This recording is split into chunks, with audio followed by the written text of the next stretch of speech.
Nous allons effectuer une découverte urbaine de Dijon sur 6 km 700, le circuit du Mont Chappé.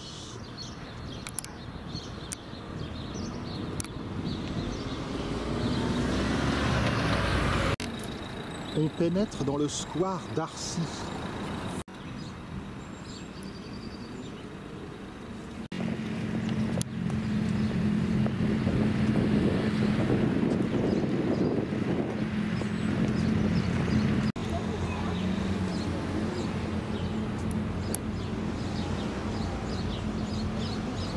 Le square d'Arcy est l'un des lieux emblématiques de Dijon.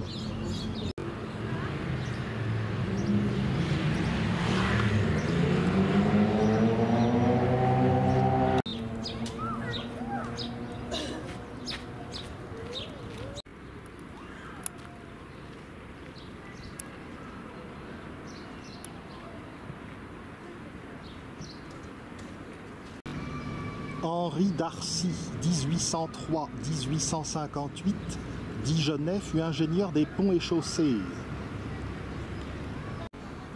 C'est lui qui, suite à l'épidémie de choléra en 1832, a remis à plat l'alimentation en eau de la ville de Dijon. Dijon lui doit beaucoup.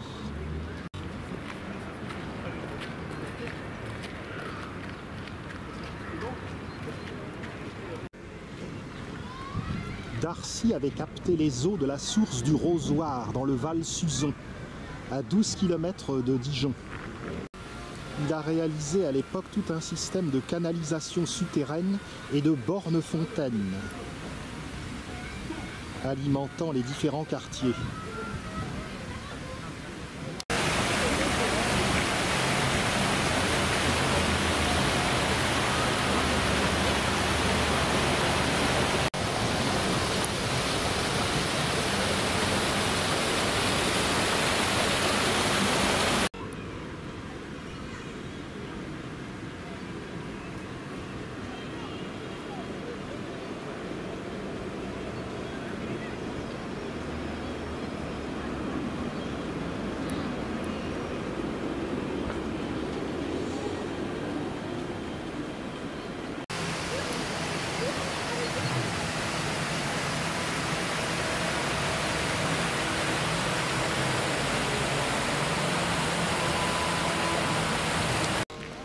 Le square d'Arcy est le point de départ d'un autre sentier, celui du Martin Pêcheur.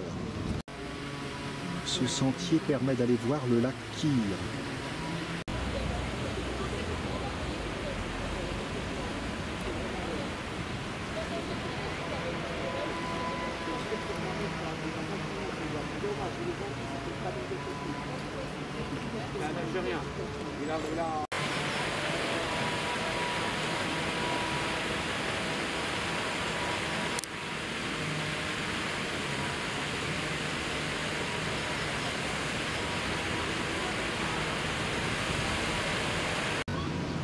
Le grand hôtel La Cloche, à côté du square d'Arcy.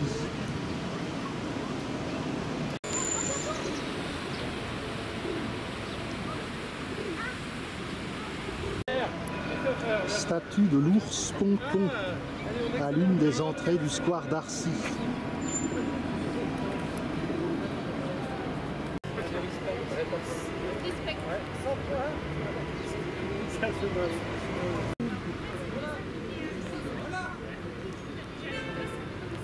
La porte Guillaume dans la perspective. Sortons du square d'Arcy par le nord.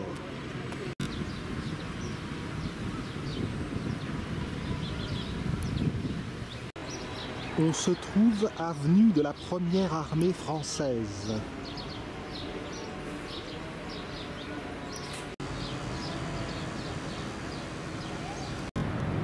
Je longe les grilles du parc d'Arcy. Le luxueux grand hôtel de la Cloche.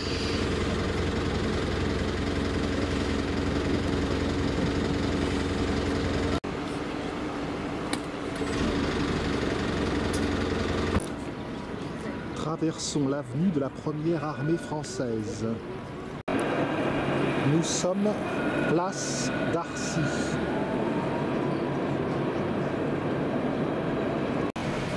Sur la gauche, la rue de Vosges.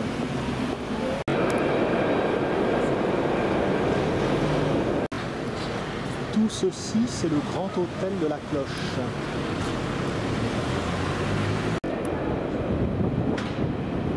Je ne vois pas ici. On atteint sur la droite la rue du médecin Michel Servet, qu'on emprunte.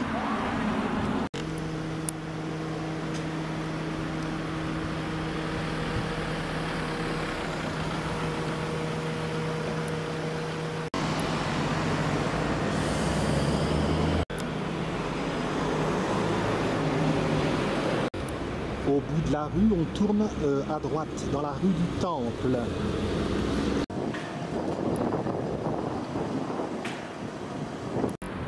Nous avons atteint le boulevard des Brosses, qu'on va remonter de ce côté, à descendre plus exactement.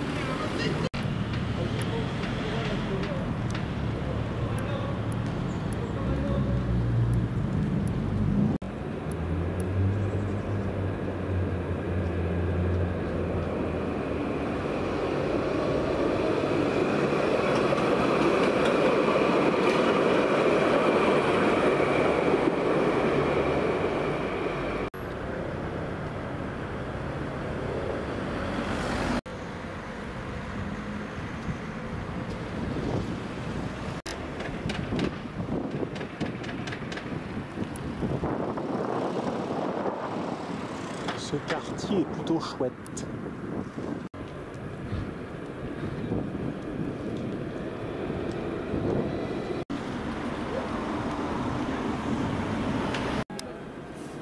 Le boulevard de Brosses est assez majestueux.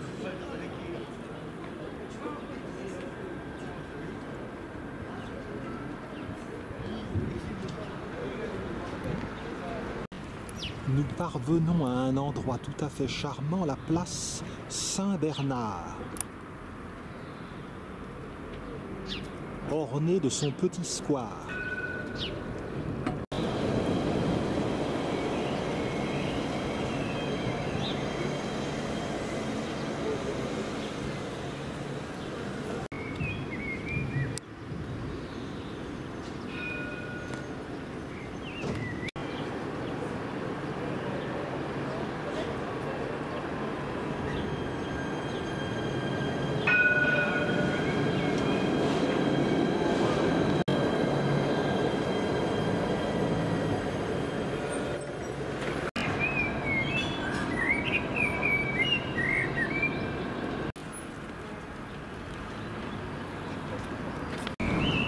On prend en face la rue Claude Bernard.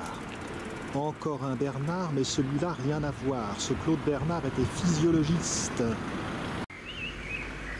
Et si vous devez retenir quelque chose de Claude Bernard, c'est son intuition sur la constance du milieu intérieur. Qu'est-ce que c'est que cette histoire ? Eh bien, le milieu intérieur, ce sont les liquides circulants de l'organisme. Et Claude Bernard s'est aperçu en fait que les différentes caractéristiques de ces milieux intérieurs étaient toujours constants. Par exemple, la glycémie, le taux de sucre dans le sang, a toujours tendance à être le même. L'organisme s'arrange pour que les constantes, les chiffres, ne bougent pas. S'ils bougent, c'est qu'il y a pathologie.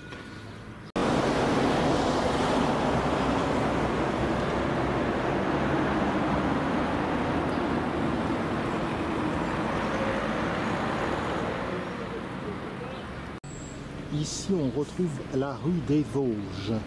Et c'est dans cette direction que je m'engage. À droite. On s'engage alors sur la gauche dans la rue Courtépée. Homme de lettres distingué.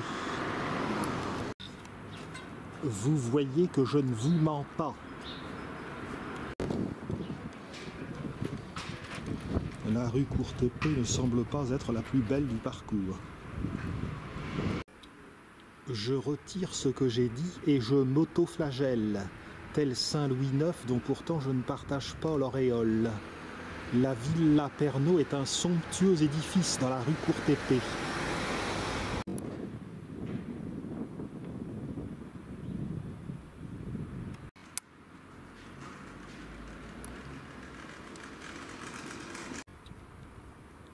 La Villa Pernot comporte une espèce de tour un peu mauresque. On se dirige vers la place Barbe. Aspect de la place Barbe.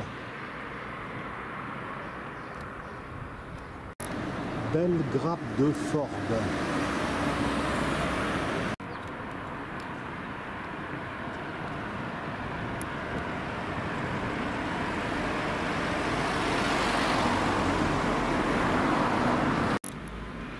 Nous nous dirigeons en face dans la rue Gagnereau.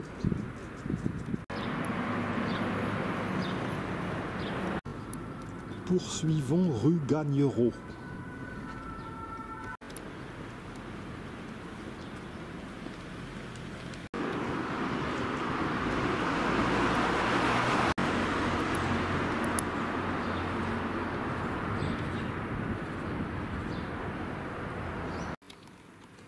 Le bout de la rue Gagnereau.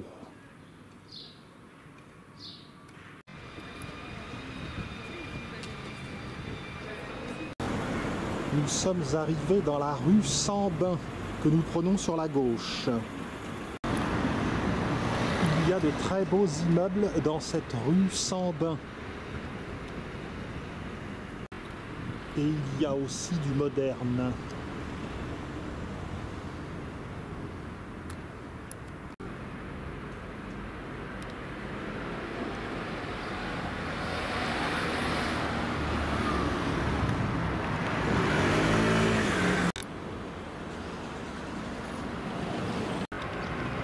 On se trouve en présence d'un char de la Seconde Guerre mondiale.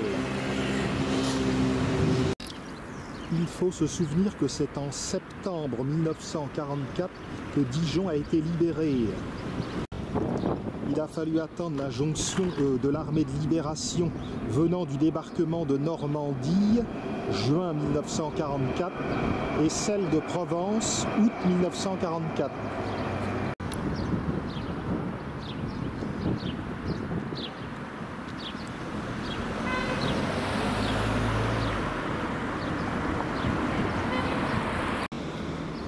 La ville aux 100 clochers. Plus que 99 à voir. Je continue de longer la rue Sambin.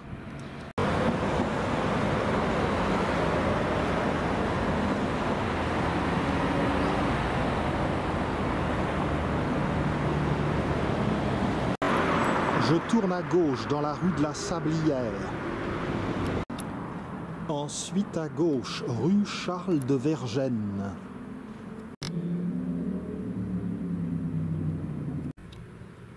Très vite, on s'engage à droite, rue Nicole Reine-le-Pôte, s'il vous plaît.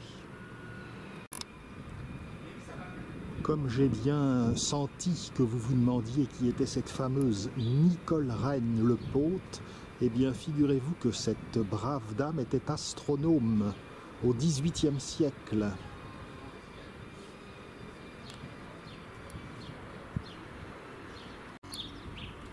Les féministes se rengorgeront et les antiféministes diront que les femmes sont dans la lune.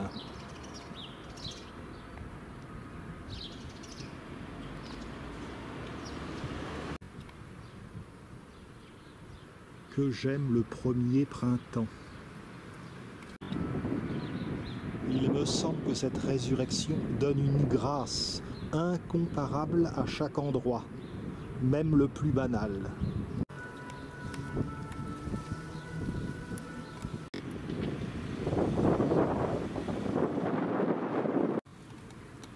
On poursuit jusqu'à la rue de Jouvence. Ah, si Monsieur Darcy nous avait installé là une de ces fontaines, à coup sûr tout le monde viendrait s'y baigner. Rue Copernic. Décidément, c'est le coin des astronomes.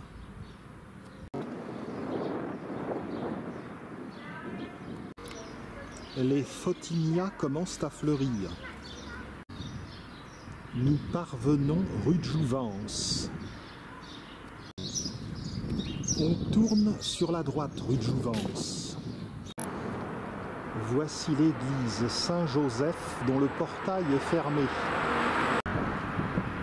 Cela m'évite d'aller à confesse et cela évite au curé de s'endormir en écoutant le récit de mes turpitudes, récit inépuisable. La vieille France.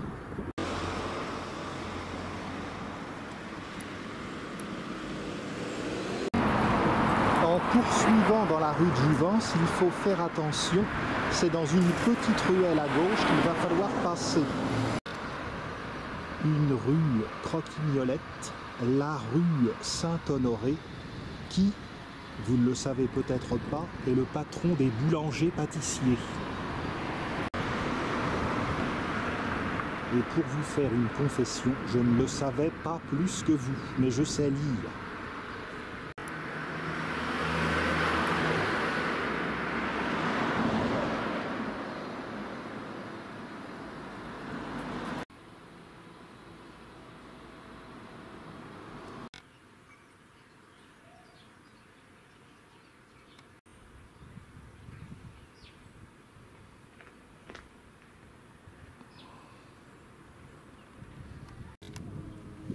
On se croirait vraiment dans un petit village en pleine ville.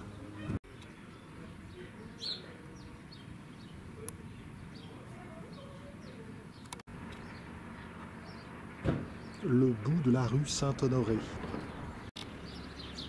Nous parvenons dans la rue de la Côte d'Or. Département numéro 21, dont Dijon est le chef-lieu.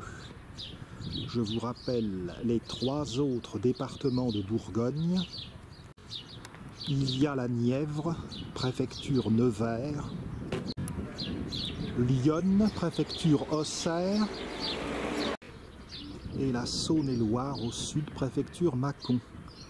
Longtemps j'ai cru que la préfecture c'était Chalon-sur-Saône, parce que la ville est plus grande, mais non, c'est bien Mâcon. On se trouve au niveau du gymnase Jean-Marc Boivin. On poursuit toujours dans la rue de la Côte d'Or.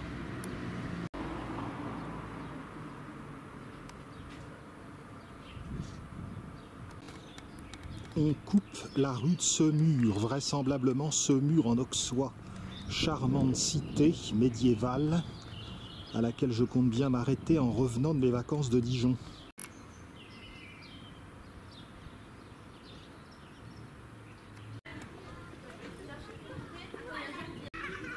Nous arrivons sur une belle place plantée d'arbres, la place Paul et Henriette Dard.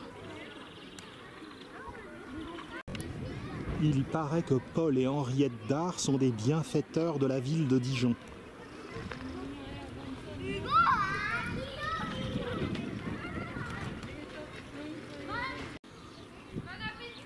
La route est en très légère montée, justifiant ainsi l'appellation de Montchappé à ce circuit. Mais c'est vraiment très léger comme montée. La rue Alexandre III, que voici, longe la place Paul et Henriette Dard.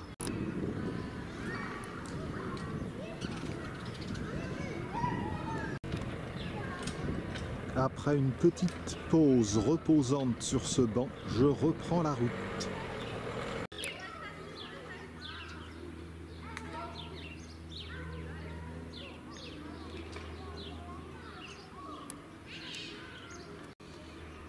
À l'assaut de la rue Alexandre III.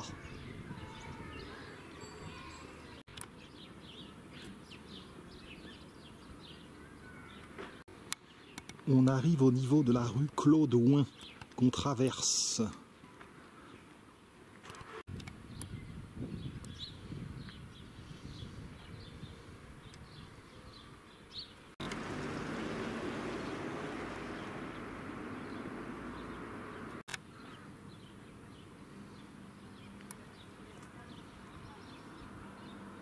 Remontons l'allée consacrée à ce compositeur de l'ère moderne. Sur le côté, il y a d'ailleurs un square Darius Milhaud.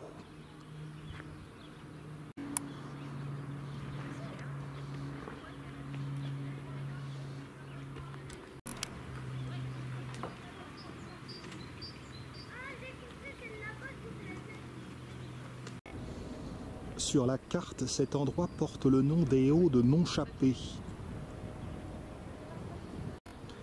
Nous allons parvenir très prochainement au square Paul-Éluard.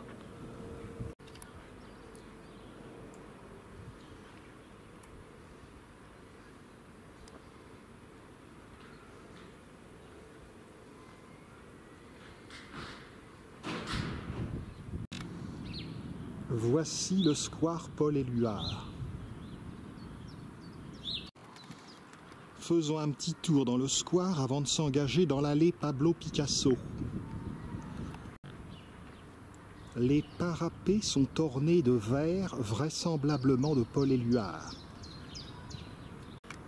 Il ne faut pas de tout pour faire un monde, il faut du bonheur et rien d'autre. La courbe de tes yeux fait le tour de mon cœur. Un rêve sans étoile est un rêve oublié. On transforme sa main en la mettant dans une autre. Le bonheur est un seul bouquet, confus, léger, fondant, sucré. Dernière citation. Il n'y a pas d'enthousiasme sans sagesse, ni de sagesse sans générosité.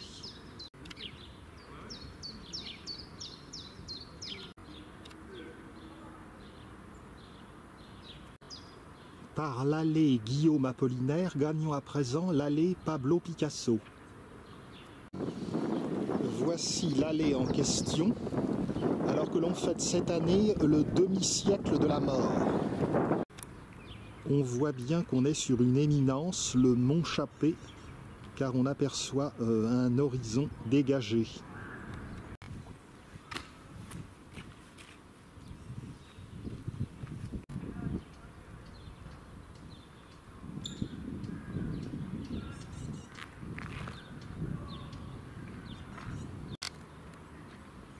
Après l'allée Pablo Picasso, nous allons tout droit. Face à nous, la rue Joseph Boudot. Je longe cette rue, Joseph Boudot, jusqu'au chemin des Pieds-Rodin.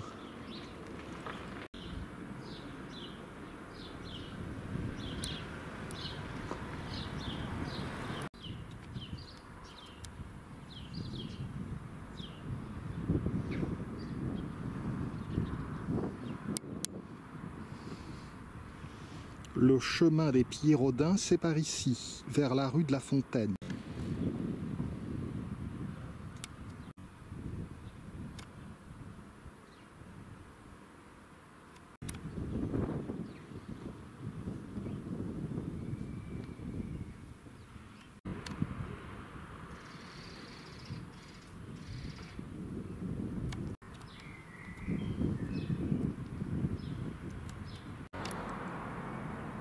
La rue de Fontaine. Il ne s'agit pas de fontaine française, non loin de Dijon, où Henri IV a remporté une bataille contre les ligueurs, mais de Fontaine-les-Dijon, qui fait partie de l'agglomération. Restons dans le périmètre de Dijon, à gauche.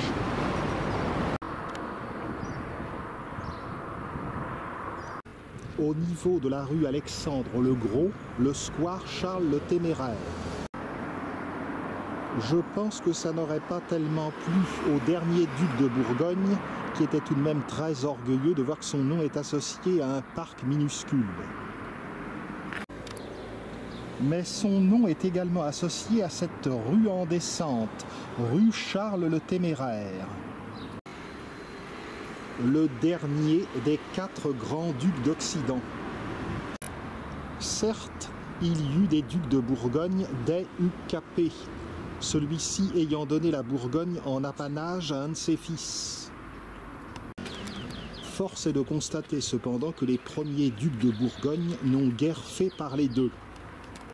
Lorsque cette première dynastie de ducs de Bourgogne s'est éteinte, le duché est revenu au roi de France d'alors, qui était Jean II le Bon, pendant la guerre de Cent Ans. Il a donné la Bourgogne en apanage à son dernier fils, Philippe le Hardi.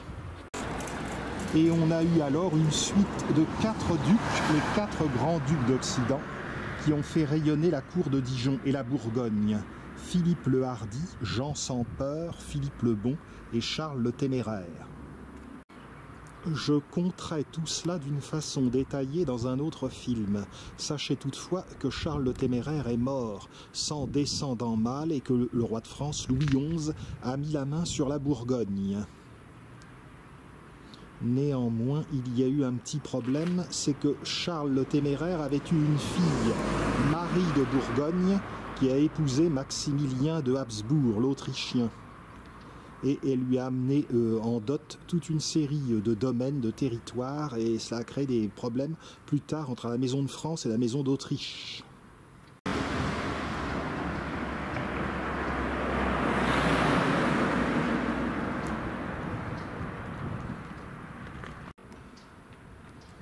On redescend vers le noyau urbain de Dijon.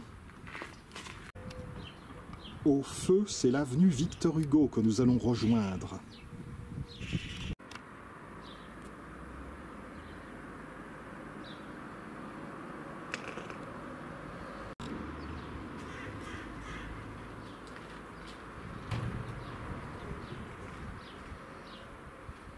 L'arrivée avenue Victor Hugo. On tourne sur la gauche.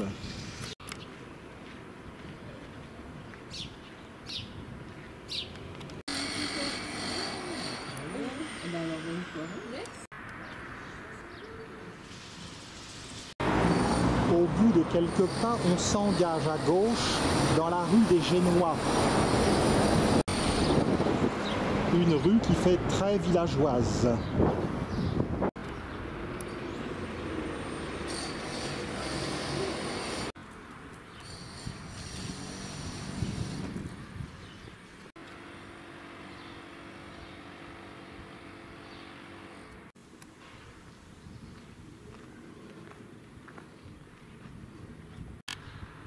Au bout de la rue des Génois, passons à travers un petit espace vert.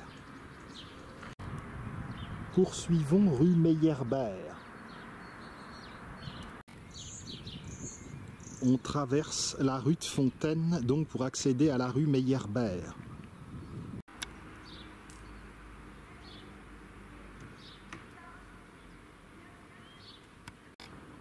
On finit par rejoindre le square Montchappé. Avenue Gounod. C'est le rendez-vous des musiciens. Ici, c'est la rue Camille Saint-Saëns. Passons à travers le square Montchappé.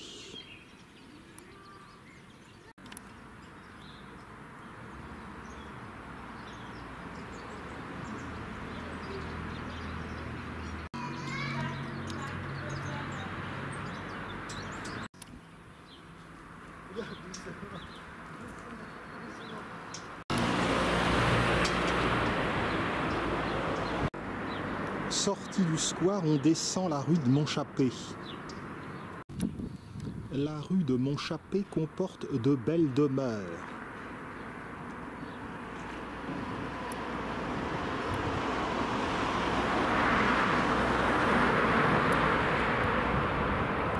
Et les rues environnantes également.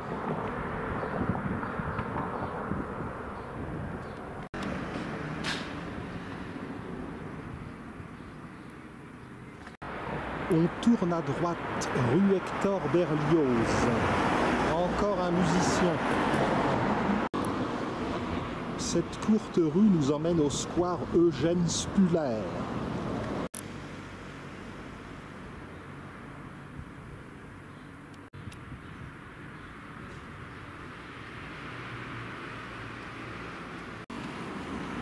Le petit square est vraiment minuscule. Ce boulevard qui longe le square Eugène Spuller est justement le boulevard Eugène Spuller. Remontons-le vers la place Paul Bert.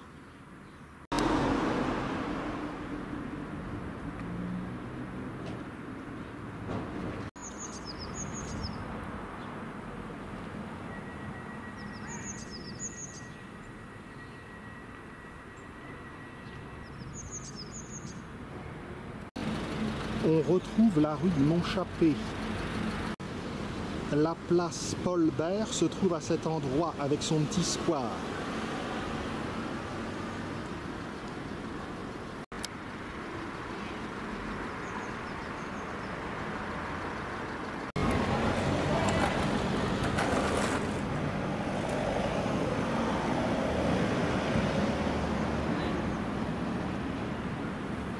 Après la place Paul Bert, nous allons emprunter la rue du Havre.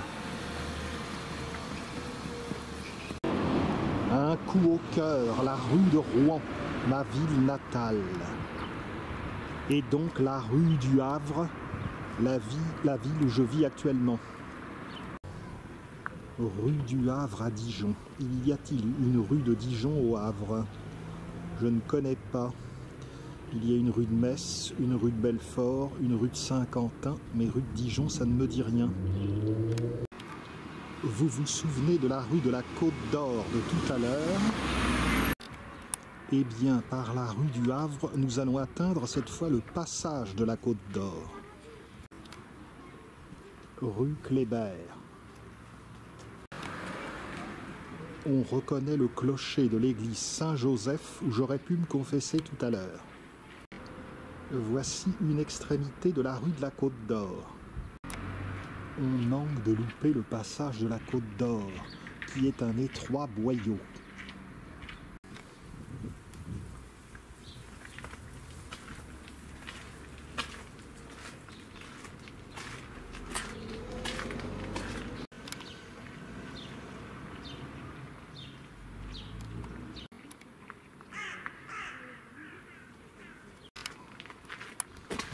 Vraiment un endroit étrange dans Dijon.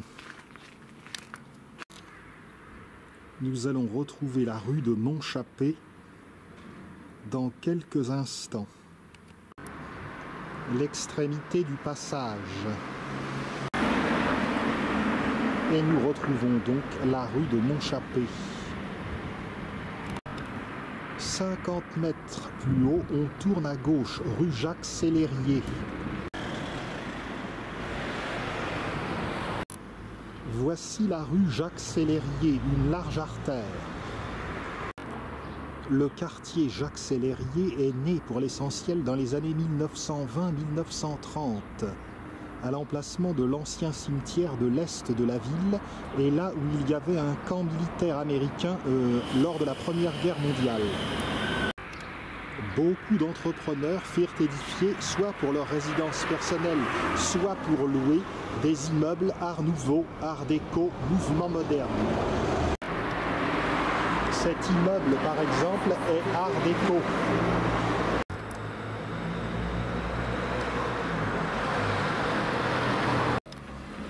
On se rapproche du square d'Arcy, notre point de départ. Ici, c'est de l'art nouveau. Là aussi.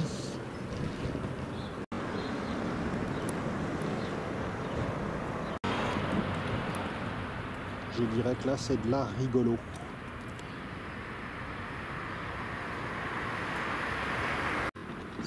On s'engage sur la droite dans la rue du Docteur Durande, botaniste.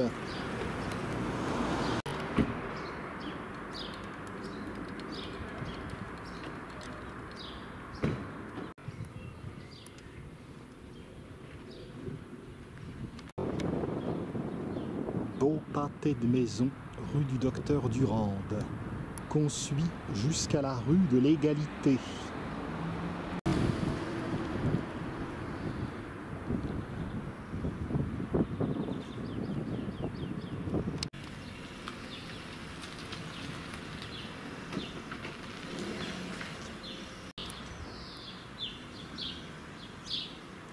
Parvenu rue de l'Égalité, on tourne sur la gauche.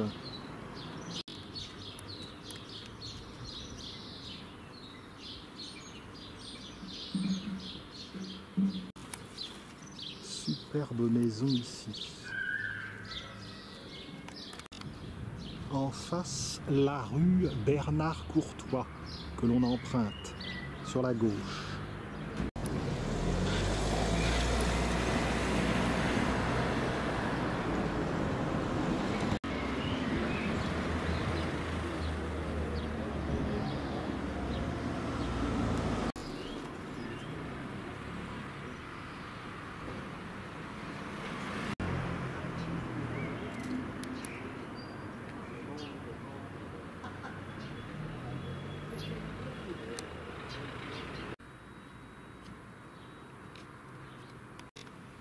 On retrouve la rue Jacques-Célérier.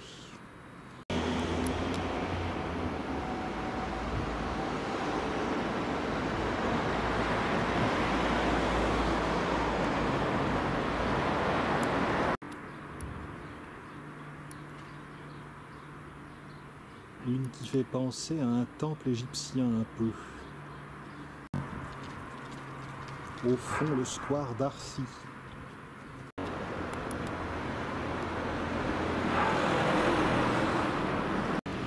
Tournons à droite dans la rue Eugène-Guillaume.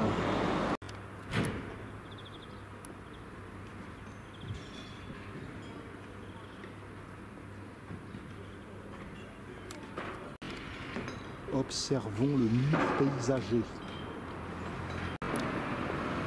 Bel immeuble art déco.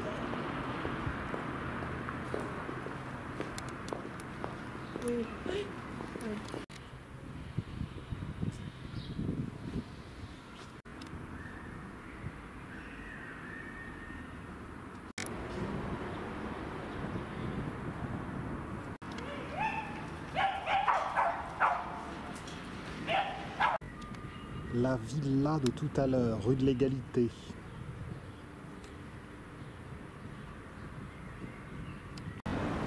On continue jusqu'au boulevard Eugène Spuller.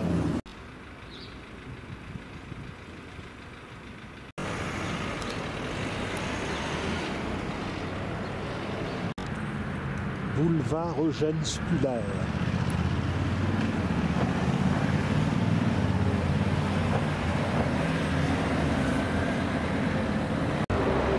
On rattrape l'avenue Victor Hugo pour revenir au square d'Arcy. Les bâtiments de Sciences Po Dijon. Il est installé dans l'ancien institut œnologique et agronomique de Bourgogne. Les bâtiments de l'avenue Victor Hugo sont somptueux.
Voilà, petit à petit, nous avons regagné le square d'Arcy.